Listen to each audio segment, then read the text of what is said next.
8 o'clock, we'll get into how that game had you feeling. That win left you feeling blank. 8:02. Right now, just talking about why they're not in the playoffs. The number one reason the Lions didn't make the playoffs, and we focused on offensive line and run game as the identity and the toughness of this football team. And it bared out in the games they won versus the games they lost. But there's more than one reason this team missed the playoffs. So, some of your thoughts. Guys, the number one reason is our center position. How we lost Frank and not having a replacement. So many other factors, but that is number one. I think when you combo meal it too with losing Zeitler and having to replace him with a rookie. Yeah. Not that Ratledge couldn't turn into a good football player, but having the domino effect, I think that really hurt. And then it's not like Mahogany was all that experienced at the left guard spot. Right. And injured for a large part of the season when they needed him the most. Guys, the Lions missed the playoffs because of, all caps, arrogance. Brad Holmes and Dan Gamble's were good. I do think they fell in love with their own, John. Well, it's going to be interesting to see because they're going to have to do business differently in regards to the salary cap. Salary caps, first of all, they're going to have to make some adjustments with whether it's obviously with Jared Goff's contract, probably some other ones to clear up cap space. And if they do, a guy that played really well but isn't being paid yet is Roy Lopez. Right. And did he play himself out of being able to stay in Detroit because Detroit just can't afford him? Maybe. You know, I mean, and it's not like he's going to break the bank, but he'll probably get 6 or 7 a year. And every dollar is going to be tighter for Detroit now. Plus, there's guys that they're going to want to extend from their own group of guys, right? I'm thinking about Jack Campbell.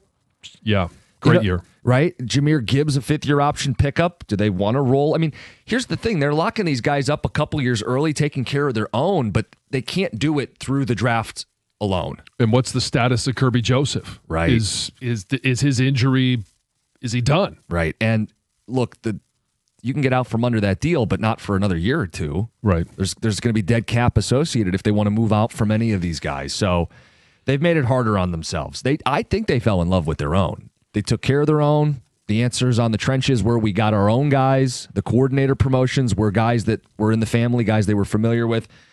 He uses the word arrogance, but I mean, I agree with the sentiment that they fell in love with their own. Yeah, but let's go back and say, okay, when they signed Aleem McNeil, was that a good signing? Yeah, I think we all felt like it, about that. Yeah. At that time. Now, we didn't know he was going to tear his ACL. We didn't know he was going to be a non-factor this year. Kirby Joseph, that's the one where I look at it and go, I don't know that I would have done that knowing that Brian Branch. But Brian Branch also dealing with an injury. Yeah, I know. And JMO, like there are a few of them that raised an eyebrow, and now we're going to have to see how they manage the cap along with paying, and fulfilling the commitments to those contracts. There's more to juggle. Biggest reason the Lions missed the playoffs, Brad Holmes. Guys, when the Lions had the better offensive line, the Packers and the Vikings couldn't touch us. A young line with issues led to 4 losses against those two teams. Guys, we went from a team that ran it down your throat with Montgomery to just trying to be explosive with Gibbs. Dan got caught up with big plays and what looks good instead of punishing people and eating the clock. I don't think they could run it consistently enough. Right, and that goes to your O-line issues. I mean, when Dan took over the offense, it was markedly better. Now, do I want him to be the offensive coordinator moving forward? No, I don't think that's the best path forward. But it ultimately, the reason that they were in this position was because they couldn't stop anyone. Yeah.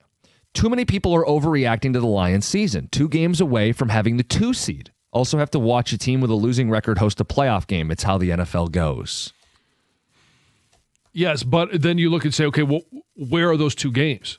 The easiest ones to pick out are the 2 losses to Minnesota.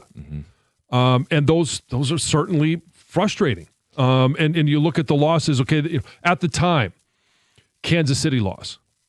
Nobody really thought that was a bad loss because there were some good wins before that, the way that they handled Baltimore in Baltimore. Like it does all even out.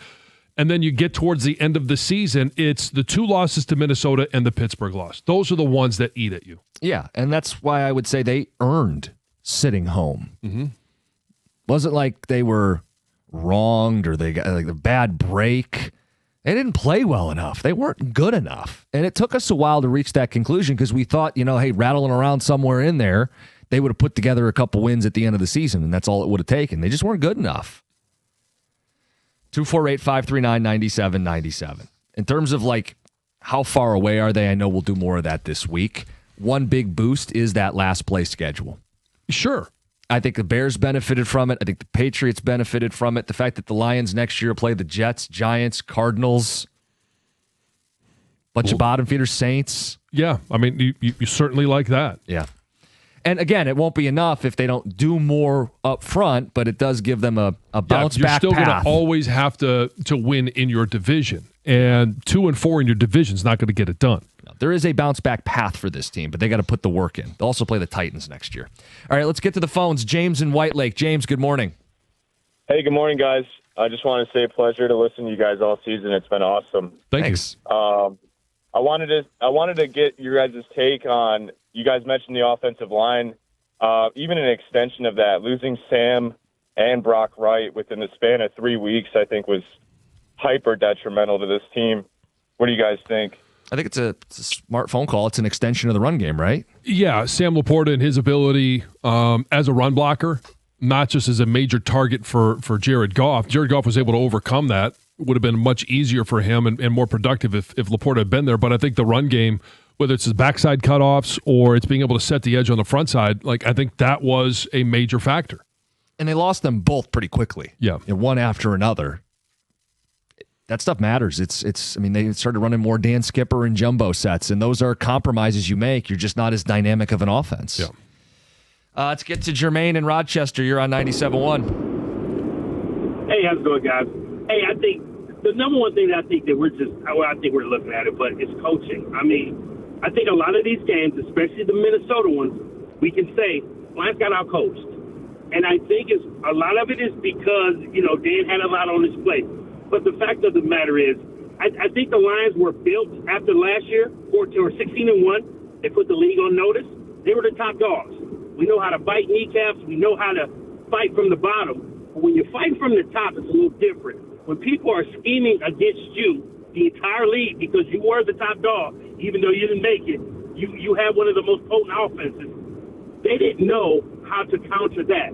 I liken it to back in the day with the Pistons with Rick Carlisle. Rick Carlisle put the Pistons on top, but we got rid of him to bring Larry Brown in to teach them how to win once they were top dogs. And I think we're looking at the same thing. And I'm not saying far there, absolutely not. I guess that's going to be my follow-up. They just need to look at how they're coaching.